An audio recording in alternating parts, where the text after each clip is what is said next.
All right, everyone, it's Mr. Rops. And Mr. Walker. We are here to do simultaneous equations using this idea of substitution. This is my favorite method. Oh, me too. But I'm going to actually sketch it first using our calculator. We're going to do it this way, and so then we'll do the algebra part. Okay.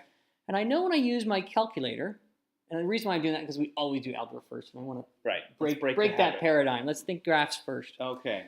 So in order to use my calculator, I'm going to go to y equals. Clear what's my high-level math that's there. And we're going to have to put these equations in. So I'm going to put the first equation in, which is 2x plus 5. And then I'm going to put the second equation in. Uh-oh, hold on a second. Wait a minute. This one's not set up yet. I need to change the form of this so that it's in y equals like mx plus b so I can put it into my graph. Yeah, that's in standard form, isn't it? It is. So in order to do that, let's subtract our 3x over.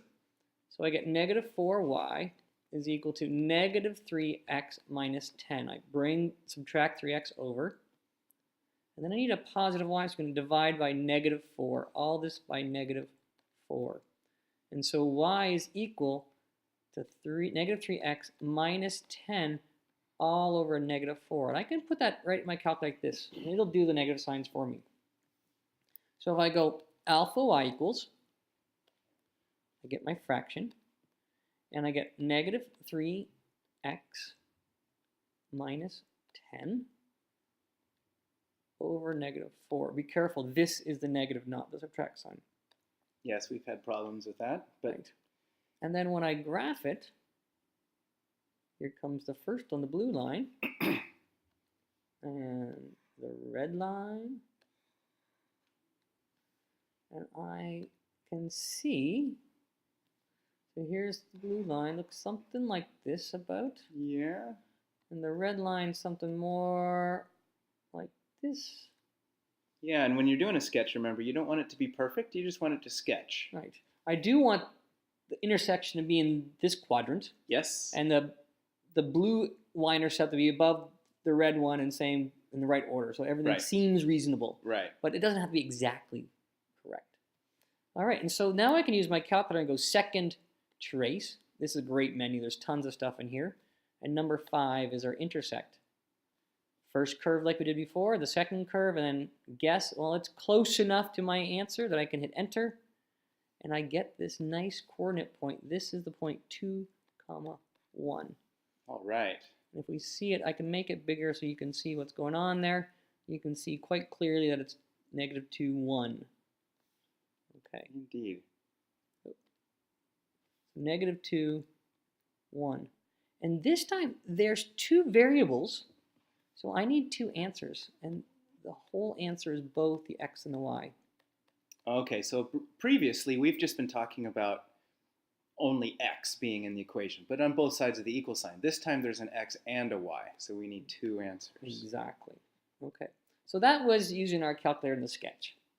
We can do it by substitution. This one's set up really nicely because I know this is what y is. That whole stuff is what y is. So wherever I see y, I'm going to substitute it in for y. That's what that equal sign means. Exactly. So 3x minus 4y. Well, y is 2x plus 5 equals negative 10. So this is my y value. And when I have it all set up so nicely, it just tucks in so sweet. And I do algebra now. Distribute the negative 4. Be careful with this negative sign. This is a negative 20. Negative 10. I get negative 5x is minus 20. Negative 10. Add the 20, which gives me 10. Divide by the negative 5, and I get negative 2. Oh, we're all done, right? Because we have one answer? Ah, you would think so, but I need x and y. Oh, yeah. As we were talking about. So now if I take my x, I can plug it into either equation I want and find y. But since this one's already set up nice with y equals, I can plug it into here.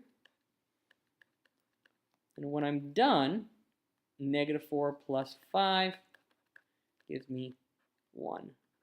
And so I can see I get x comma y equals negative 2, 1. 1. Just like our graph. Which is what we should have got from our graph.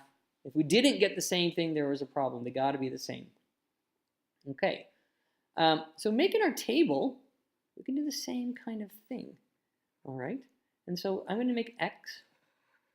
And then I'm going to have my 2x plus 5 and my negative x minus 10 over negative 4, which is the other value. Right, and that came from rearranging the formula. Right. And if I go to my calculator now, I'll make the screen a little bit bigger so we can see it. If I go to above, if I go second graph, I can see... That's the blue table right up there, isn't it? The table, exactly, up here. I can see the table. And I can go up values, and that's what I'm looking for right here. So I can take this table... I can take this table, oh, here we go, and I can clearly see that this here, this is what I'm looking for, where x is minus 2, here's xy is equal to negative 2 comma 1.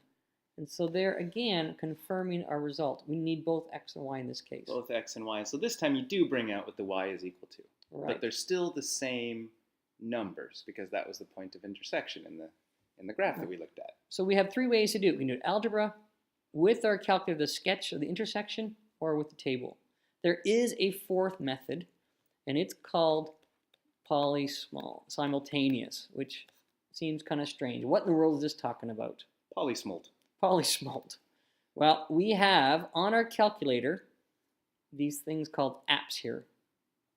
If I click on apps, you may have more than this. Like Angry Birds. Like Angry Birds.